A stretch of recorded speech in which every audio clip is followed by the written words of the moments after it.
A gente segue falando das tarifas, agora colocando Lorival Santana, nosso analista de internacional. Lorival, boa noite. Se no dia da libertação, 2 de abril, quando Trump anunciou sobre tarifas para o mundo inteiro praticamente, a gente ficou com uma tarifa pequena, 10% comparado a outros países, inclusive aliados intensos, fortes dos americanos. A gente ficou com 10%. De abril agora, não mudou nada na nossa relação comercial. E a gente vê a nossa tarifa subir para 50%. E como a própria Thaís Herédia coloca, num fato que não se sustenta nessa carta, num fato econômico, comercial, que não se sustenta nessa carta. Daí eu te perguntar, Lorival, se você consegue explicitar o que provocou essa carta e essa decisão do governo Trump em colocar 50% em cima das exportações brasileiras. Boa noite, Lorival Santana. Boa noite. Dentro da ciência da geopolítica clássica, as tarifas são consideradas uma forma de atacar um outro país sem lançar mão de uma guerra, de uma ação militar. É por isso que se fala em guerra comercial. Então, quando um país, ou nesse caso um governo, um presidente, quer punir, quer dissuadir, quer pressionar outro país sem recorrer à força militar, ele recorre então à força comercial. Portanto, essa é uma medida puramente política, né? Na segunda-feira, eu dizia aqui na CNN que estava se formando uma tempestade perfeita entre o governo Trump e o governo Lula, por uma série de razões. Tem a importância que as Big Techs e as redes sociais têm para o Trump como fonte de receita para os Estados Unidos, como apoio político, né, que os CEOs de todas as Big Techs brindaram esse apoio ao Trump quando ele se elegeu, se alinharam com ele. E a questão de que o Trump se apresenta, ele é dono de uma rede social, a Rumble é a fornecedora da conexão para a rede social dele, ele usa as redes sociais e o que ele considera liberdade de expressão para rebater as acusações de que ele teve ações antidemocráticas ao tentar reverter a derrota eleitoral. Tem todo o tracionamento que está sendo feito pelo deputado licenciado Eduardo Bolsonaro, pelo presidente da Argentina, Javier Milei, para indispor os Estados Unidos com o Brasil. Tem os BRICS, né, que não é um motivo pequeno, acabou de ter a cúpula no Rio de Janeiro, na qual tanto o presidente Lula, nos seus discursos, quanto o comunicado final, fizeram uma série de ataques contra o Trump, condenaram o bombardeio ao Irã, o apoio a Israel, as sanções unilaterais e o protecionismo, quando os países que assinaram a carta, como eu assinalava no domingo e na segunda-feira, são muito mais protecionistas do que os próprios Estados Unidos. Usam tarifas muito mais altas e também barreiras não tarifárias. Então, o Trump está respondendo a isso. Mas, acima de tudo, o que a gente tem nesse cenário são 3 líderes populistas, Trump, Bolsonaro e Lula. O que é ser populista?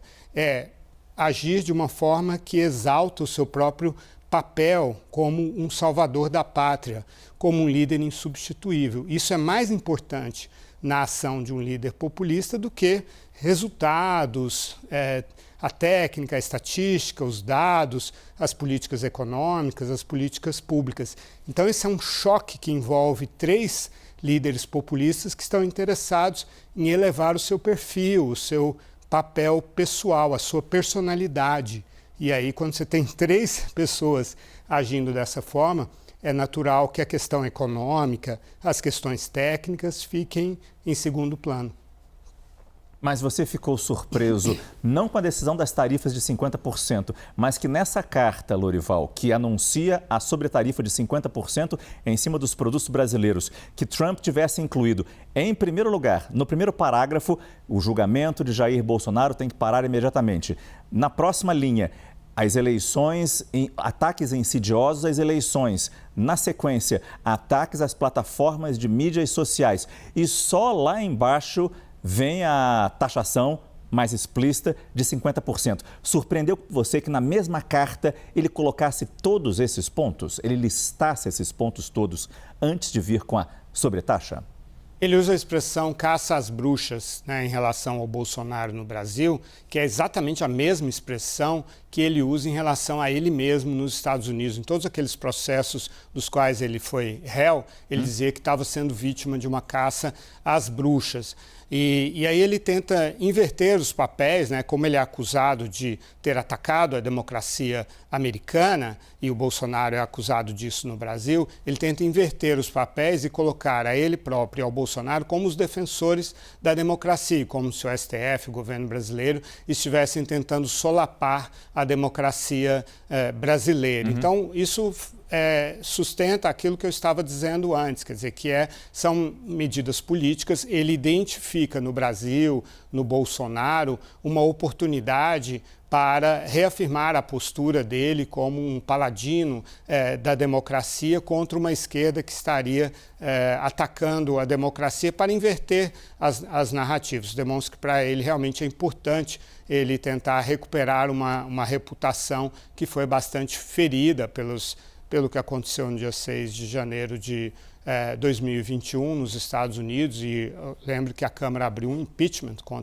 contra ele, né, e todos os processos nos quais ele foi réu. Então, é natural que o Brasil um dia, eu tinha dito isso várias vezes aqui, um dia chegaria a vez do Brasil. O Trump estava com outras prioridades, mas é natural que o Brasil é um alvo natural para o Trump. Vamos lembrar também que ele está retomando a doutrina Monroe do século XIX, segundo a qual os Estados Unidos têm a liderança sobre o hemisfério ocidental, que são as Américas. Ele entrega, de uma certa forma, a China para o Indo-Pacífico, para a Ásia-Pacífico, como a líder natural daquela região, se desengaja daquela região, assim como se desengaja da Europa, entende a Rússia como uma líder natural, sobretudo do leste europeu, e deixa para a Alemanha e a França e o Reino Unido a tarefa de defender a Europa Central e Ocidental. Agora, ele não admite que um país tão grande quanto o Brasil seja ali um ponto de resistência às visões ideológicas dele. Ele quer ser um líder